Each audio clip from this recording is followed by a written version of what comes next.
ಭಾರತದಾದ್ಯಂತ ತನ್ನದೇಯಾದ ವಿಶಿಷ್ಟ ಸಂಸ್ಕೃತಿ, ಭಾಷೆ ಮತ್ತು ಪರಂಪರೆಯಿಂದ ಗುರುತಿಸಿಕೊಂಡಿರುವ ಬಂಜಾರಾ ಸಮುದಾಯದ ಇತಿಹಾಸ ನಿಮಗೆ ಗೊತ್ತೇ? ಇವರು ಮೂಲತಃ ಎಲ್ಲಿಂದ ಬಂದರು?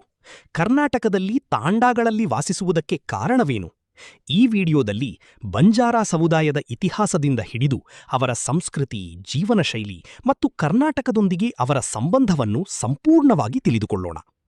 ಗಮನಿಸಿ, ಬಂಜಾರರ ಮೂಲ, ವಿಶೇಷವಾಗಿ ರಾಜಪೂತ ವಂಶದೊಂದಿಗೆ ಇರುವ ಸಂಬಂಧದ ಬಗ್ಗೆ ಇತಿಹಾಸಕಾರರಲ್ಲಿ ಭಿನ್ನಾಭಿಪ್ರಾಯಗಳಿವೆ.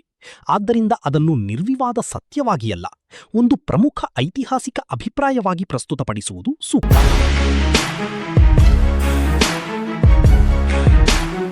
ಬಂಜಾರರು ಯಾರು? ಬಂಜಾರರು ಭಾರತದ ಅತ್ಯಂತ ಪ್ರಾಚೀನ ಅಲೆಮಾರಿ ಸಮುದಾಯಗಳಲ್ಲಿ ಒಬ್ಬರು. ವಿವಿಧ ರಾಜ್ಯಗಳಲ್ಲಿ ಇವರನ್ನು ಲಂಬಾಣಿ, ಲಂಬಾಡಿ, ಗೋರಾ, ಸುಗಾಲಿ, ಲಮಾನಿ, ವಂಜಾರಿ ಮುಂತಾದ ಹೆಸರುಗಳಿಂದ ಕರೆಯಲಾಗುತ್ತದೆ.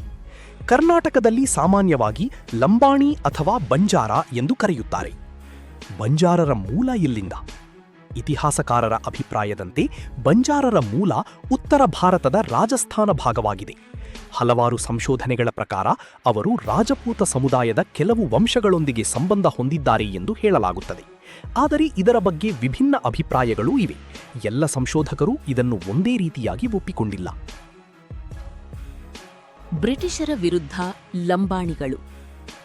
ಬ್ರಿಟಿಷರು ಭಾರತಕ್ಕೆ ಬರುವ ಪೂರ್ವದಲ್ಲಿ ಲಂಬಾಣಿಗಳು ವ್ಯಾಪಾರ ಕ್ಷೇತ್ರದಲ್ಲಿ ಅತ್ಯುನ್ನತ ಸ್ಥಾನದಲ್ಲಿದ್ದರು. ಆದರೆ ಬ್ರಿಟಿಷರು ಭಾರತಕ್ಕೆ ಬಂದ ನಂತರ ಇವರ ವ್ಯಾಪಾರ ಕ್ಷೇತ್ರದಲ್ಲಿ ಹಸ್ತಕ್ಷೇಪ ಮಾಡುತ್ತಾರೆ. ಇದನ್ನು ವಿರೋಧಿಸಿದ ಲಂಬಾಣಿಗಳು ಬ್ರಿಟಿಷರ ವಿರುದ್ಧ ಯುದ್ಧ ಮಾಡುತ್ತಾರೆ. ಯುದ್ಧದಲ್ಲಿ ಲಂಬಾಣಿಗಳನ್ನು ನೇರವಾಗಿ ಸೋಲಿಸಲಾಗದೆ ಮೋಸದಿಂದ ಸೋಲಿಸಿದ್ದಲ್ಲದೆ ಇವರ ಮೇಲೆ ದರೋಡೆ ಮತ್ತು ಕಳ್ಳತನದ ಆರೋಪ ಹೊರಿಸಿ ಗಡೀಪಾರು ಮಾಡುತ್ತಾರೆ.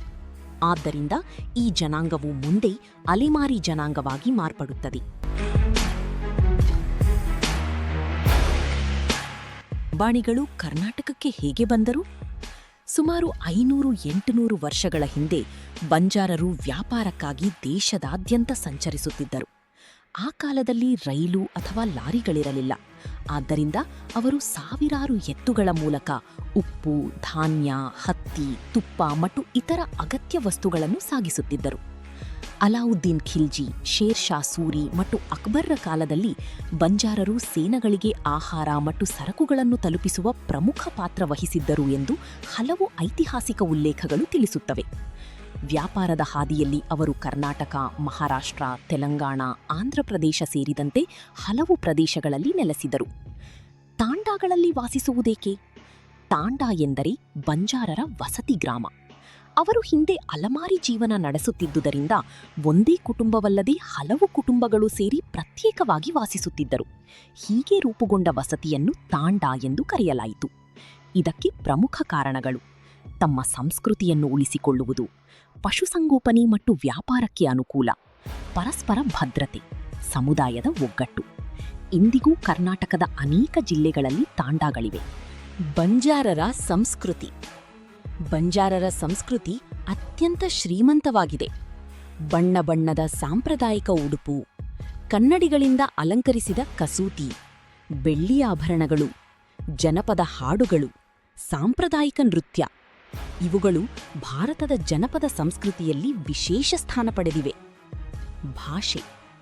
ಬಂಜಾರರ ಮಾತೃಭಾಷೆ ಗೋರ್ಬೋಲಿ ಅಥವಾ ಲಂಬಾಡಿ.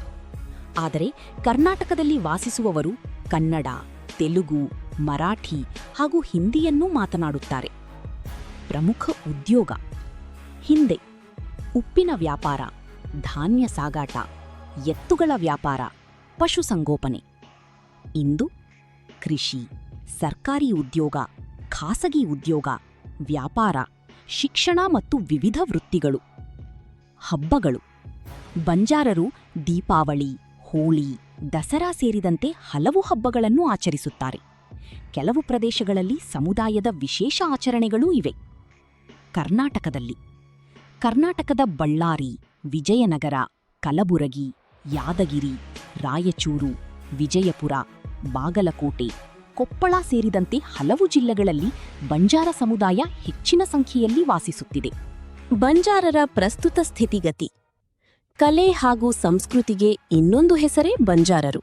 ಹೌದು, ಇವನನ್ನ ನೋಡಿದ ತಕ್ಷಣನೇ ಗುರುತಿಸಬಹುದು ಇವರು ಬಂಜಾರರು ಎಂದು. ಪ್ರಸ್ತುತ ಬಂಜಾರರು ಎಲ್ಲಾ ಕ್ಷೇತ್ರಗಳಲ್ಲೂ ಮುಂದೆ ಬರುತ್ತಿದ್ದಾರೆ. ಶಿಕ್ಷಣ, ಆರ್ಥಿಕತೆ, ಉದ್ಯಮ, ಕೃಷಿ ಸೇರಿದಂತೆ ಹಲವಾರು ರಂಗಗಳಲ್ಲಿ ಇಂದು ತಮ್ಮನ್ನು ತಾವು ಗುರುತಿಸಿಕೊಳ್ಳುತ್ತಿದ್ದಾರೆ. ಆದರೂ ಸಹ ಇನ್ನೂ ಕೆಲವು ಬಂಜಾರ ಕುಟುಂಬಗಳಿಗೆ ಸರಿಯಾದ ಸೌಲಭ್ಯಗಳು, ಮೀಸಲಾತಿಗಳು ದೊರೆಯದೆ ಬಡತನ ಎದುರಿಸುತ್ತಿದ್ದಾರೆ.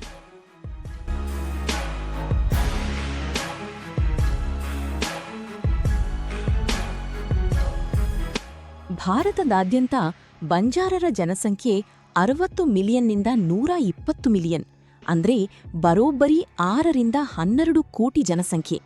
ಅಂದ್ರೆ ಈ ಜನಸಂಖ್ಯೆ ಭಾರತದ ಒಟ್ಟು ಜನಸಂಖ್ಯೆಯ 7ರಿಂದ 9%. ಕರ್ನಾಟಕದ ಜನಸಂಖ್ಯೆ ನೋಡೋದಾದ್ರೆ ಅಂದಾಜು 25ರಿಂದ 30 ಲಕ್ಷ. ಈ ಸಮುದಾಯದವರು ಅತಿ ಹೆಚ್ಚು ಉತ್ತರ ಕರ್ನಾಟಕ ಭಾಗದಲ್ಲಿ ನೆಲೆಸಿದ್ದಾರೆ.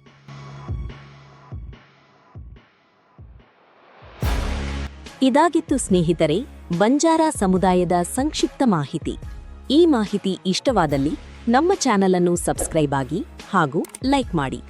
ಮುಂದೆ ಯಾವ ಸಮುದಾಯದ ವಿಡಿಯೋ ಮಾಡಬೇಕೆಂಬುದನ್ನು ಕಮೆಂಟ್ ಮುಖಾಂತರ ತಿಳಿಸಿ. ಧನ್ಯವಾದ.